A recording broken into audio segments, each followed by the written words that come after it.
So hello guys नमस्ते स्वागत छ तपाईँहरूलाई अर्को भिडियोमा म तपाईँको आफ्नो युट्युबर एमएनजी डायरी होप तपाईँहरू सबैजना सन्चै हुनुहुन्छ म पनि सन्चै छु सरी भिडियो लेट भएको छ लगभग 3-4 दिन लेट होइन त्यसको लागि आइएम रियली सरी यतातिर बिजी थिएँ म हल्का अरू प्लानहरू पनि गर्दै थिएँ होइन हाम्रो च्यानलमा चाहिँ के गर्ने भनेर त्यही कारणले गर्दा भिडियो आइरहेको थिएन त्यही भएर आइएम रियली सरी अनि तपाईँहरूले जति नि माया देखाइदिनु भएको छ जति नि माया देखाइदिनु भएको छ त्यसको लागि धेरै धेरै थ्याङ्कफुल छु म होइन I really appreciate your love keep showing love होइन किप लभिङ किप सपोर्टिङ है पछिसम्म पनि सपोर्ट गर्दै जानु होला पछिसम्म पनि हेर्दै गर्नु होला भन्न चाहन्छु मेरो अहिले म चाहिँ के कुरा गर्न चाहन्छु भन्दाखेरि मेरो च्यानल चाहिँ अहिले कस्तो छ भने इन्फर्मेटिभ टाइपको च्यानल भइरहेछ नि त अनि खासमा टु बी अनेस्ट मलाई चाहिँ यसो इन्फर्मेटिभ च्यानल बनाउन मन थिएन होइन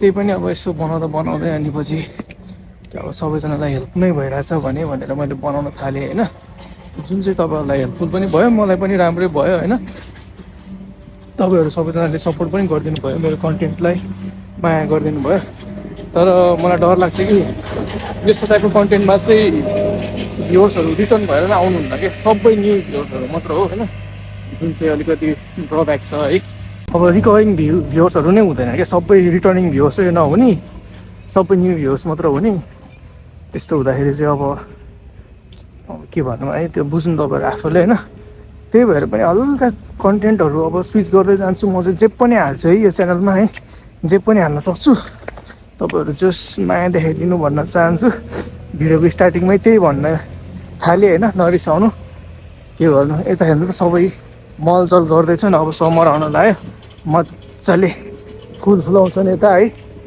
मजाले मलजल गरेर टक्क दामी हरियो बरियो बनाउँछन् है ठाउँलाई अब के गर्नु यस्तै छ विकसित देशको कुरा होइन त्यही हो मैले भन्न खोजेको चाहिँ अब जे पनि आउनु सक्छ च्यानलमा होइन इन्फर्मेटिभ टाइपको मात्र होइन गेम खेल्नेदेखि लिएर कमेडी के हुन्छ होइन कमेडी त नहोला जे पाइ त्यही भिडियो जस्तो सुकै भिडियो नै आउनु सक्छ होइन इन्फर्मेटिभ पनि बेला बेलामा हाल्नुलाई किनभने तपाईँहरू सबैजनालाई इन्फर्मेसन पनि चाहिरहेको हुन्छ होइन त्यही कारणले I will continue the informative video तर सबै इन्फर्मेटिभ भिडियो हुँदैन है त्यही भएर होप तपाईँहरूलाई अब जसो गरेर अहिले जसरी माया देखाइदिनु भएको छ त्यसरी नै माया देखाइदिनु हुन्छ त्यही आशा गर्दछु म चाहिँ तपाईँहरूबाट होइन एउटा ठुलो आशा भनौँ न ठिकै छ अनि के छ तपाईँहरूको सबै राम्रै छ होला मेरो पनि राम्रै नै छ होइन कतिजना साथीभाइहरूको भिजा आएर अब रुम खोज्दै हुनुहुन्छ होला होइन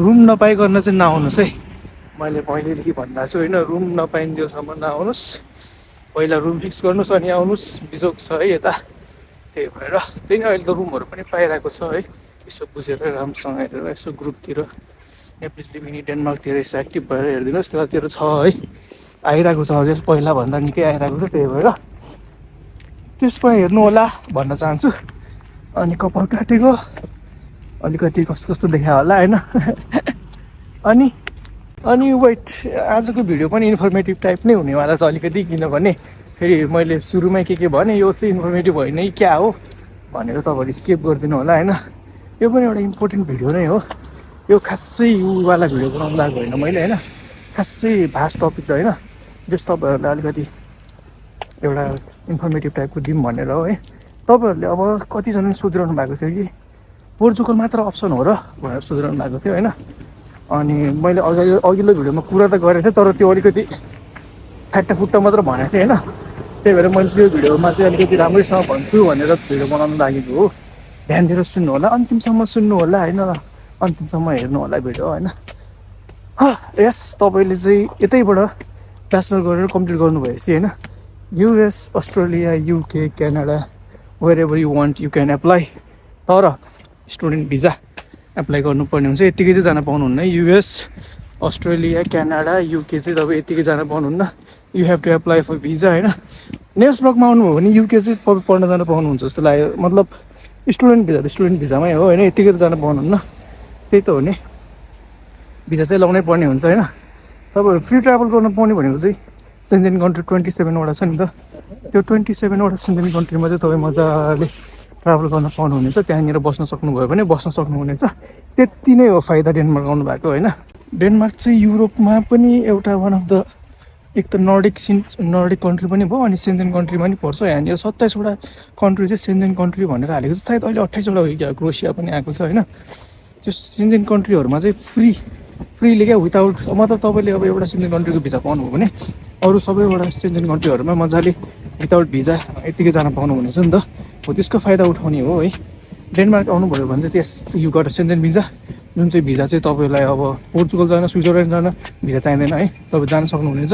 यदि तपाईँले यताउति जुगाड मिलाएर होइन त्यतैतिर सेटल बस्न सक्नुभयो, कामसाम पाउनुभयो, पेपर वर्कहरू त्यतातिर बन्न सजिलो हुने भयो भने चाहिँ yes you can easily settle in other European country, Schengen country होइन।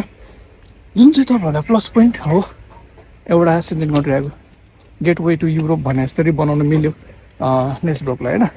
अब होइन तपाईँले अब अस्ट्रेलिया अमेरिका त्यतिर जान चाहनुहुन्छ भने चाहिँ यस तपाईँले ब्याचलर राम्रोसँग कम्प्लिट गर्नु, ब्याचलर कम्प्लिट गरेर त्यो मार्क्सले तपाईँले 6 महिना टाइम पाउनुहुन्छ। यहाँ 6 महिना टाइममा तपाईँले अब एप्लाई गर्न उतातिरबाट तपाईँलाई अफर लेटर आयो भने yes you can go to Australia, UK, America. अनि यताबाट भिजिट भिजा पनि तपाईँले ट्राई गर्न चाहिँ सक्नुहुन्छ है। तपाईँ के गरी अब अमेरिकामा आफन्त हुनुहुन्छ, अस्ट्रेलियामा आफन्त हुनुहुन्छ, जान चाहनुहुन्छ भने चाहिँ yes you have to show some funds अनि पछि एप्लाई गर्न सक्नुहुन्छ तपाईँहरूले भिजिट भिजा।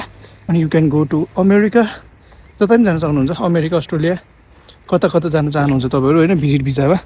यताबाट त्यहाँ नि जस भिजिट भिजा चाहिँ लगाउनु पर्ने हुन्छ है त्यो कन्ट्रीहरूको लागि चाहिँ। सेन्जेन कन्ट्रीकोहरूको लागि चाहिँ अब भिजा नै नचाहिने भयो, प्लेन टिकट काट्यो गयो होइन। त्यताको लागि चाहिँ भिजा एप्रुभल चाहिने हुन्छ, भिजिट भिजा तपाईँले सम फन्ड्सहरू देखाएर मात्र एप्रुभ हुन्छ होइन। अलिअलि प्रुफहरू के देखाउनु पर्ने हुन्छ, त्यही भएर हो। सो बुझ्नु टक्क मैले भने जस्तै अब तपाईँसँग अब वेस्टर्न कन्ट्रीमा कोही हुनुहुन्छ जसले तपाईँलाई अब होइन हेल्प गर्न सक्नुहुन्छ, जसले तपाईँलाई हेल्प गर्छु भन्नुभएको छ, जसको थ्रुबाट तपाईँ चाहिँ कन्फिडेन्ट हुनुहुन्छ कि म वेस्टर्न कन्ट्रीमा सेटल हुन सक्छु भन्ने तपाईँलाई अब विश्वास छ भने चाहिँ yes you can come to Denmark. अनि पछि फर्दर एप्लाई गर्न सक्नुहुनेछ तपाईँले भिजिटको लागि। भिजिटमा गएर उतातिर बस्न सक्नु बस्न सक्नु भएन भने चाहिँ अब भिजिट हो, सर्टेन टाइमको लागि मात्रै भिजिट भिजा हुन्छ, you have to return back होइन। त्यही त हो नि, किनभने उताकै कन्ट्रीले पनि तपाईँलाई दिँदैन नि त, त्यो मेन कुरा। यहीँबाट उड्नलाई पनि अलिअलि गाह्रो छ, अलिअलि क्राइटेरियाहरू हुनसक्छ, तर उताबाट आउनलाई पनि त उता पनि बस्नलाई त अब अलिकति अप्ठ्यारो हुनसक्छ नि त। सो तपाईँसँग मान्छे छ उता, तपाईँलाई हेल्प गर्ने मान्छे हुनुहुन्छ, टक्क यताउति गरिदिन्छु भन्ने कोही हुनुहुन्छ भने चाहिँ it is plus point for you, you can try that होइन। यता आएर त्यो ट्राई गर्न सक्नुहुनेछ होइन। अस्ट्रेलिया अमेरिका क्यानाडा कता जान सक्नुहुनेछ। अनि बाँकी रह्यो यो युरोपियन त तपाईँले अब यहाँको सेन्जेन भिजा पाइसक्नु भएपछि yeah you can freely move to 27 other Schengen country. तर त्यहाँनिर बस्नको लागि पनि तपाईँसँग केही न केही माध्यम हुनुपर्छ। So better research, better make a wise decision yourself होइन। अब यसो सोच्ने आउने के हुन्छ यताउति हेर्ने होइन, टक्क लगाएर अनि पछि आउनुहोस्। So guys this is it होइन। मैले भनिहालेँ अब मेक अ वाइज डिसिजन लिएर राम्रोसँग आउनु होला होइन। एभ्री कन्ट्री इज सेम होइन। अब गाह्रो सबै ठाउँमा छ, डेनमार्कमा पनि गाह्रै छ, सबै ठाउँमा गाह्रै छ होइन। तर तपाईँहरू अब भन्नुहुन्छ नि त म अस्ट्रेलिया अमेरिकामा जान पाउँछु पाउनु, पढाइसकेर त जान पाउनु भइहाल्छ। वर्किङको लागि जान छ भने चाहिँ मैले अघि भनेको जस्तै हो होइन। भिजिट ट्राई गर्नु, उतातिर कसैले तपाईँलाई कामसाम वर्क कन्फिडेन्ट ल्याइदिन्छ भने यस यु क्यान। अब अनि यहीँबाट नि अब जब तपाईँ एप्लाई गरेर पनि जान सक्नुहुन्छ, जान पाउनु त। तर अब त्यस्तै प्रोसेसहरू हुन्छ नि त। तपाईँले त्यहाँको एउटा वर्क पर्मिट झार्न सक्नु पऱ्यो, यताउति गरेर बल्ल जान पाउनुभयो। अनि एउटा भनेको त्यही भिजिटवाला भइहाल्यो। अनि अर्को भनेको स्टुडेन्ट, त्यही हो। यति नै वेमा चाहिँ तपाईँहरू पनि अब अस्ट्रेलिया अमेरिका जान सक्नुहुन्छ डेनमार्क आउनु भएर है। That's it. अरू केही छ जस्तो मलाई लाग्दैन। भयो भने I will cover it in another video होइन। आजलाई यति नै गरेर टुङ्गाउन चाहन्छु भिडियो। होप तपाईँहरूले बुझ्नुभयो होला। अनि लास्टमा के भन्न चाहन्छु, सो ल भने किप लभिङ। तपाईँ नयाँ हुनुहुन्छ भने च्यानललाई सब्सक्राइब गरिदिनु होला, लाइक कमेन्ट गरिदिनु होला होइन। अनि पछि कस्तो भिडियोहरू बनाउँछु, कस्तो कन्टेन्टहरू बनाउँछु सबैलाई सपोर्ट गरिदिनु होला। सायद म लाइभ पनि आउँछु होला, सबैजना आउनु होला, कुरा गरौँ न लाइभतिर नै होइन, युट्युब लाइभमै। ल यति भन्दै आजको भिडियो म यहीँ टुङ्गाउन चाहन्छु। तपाईँहरू राम्रोसँग बस्नु होला।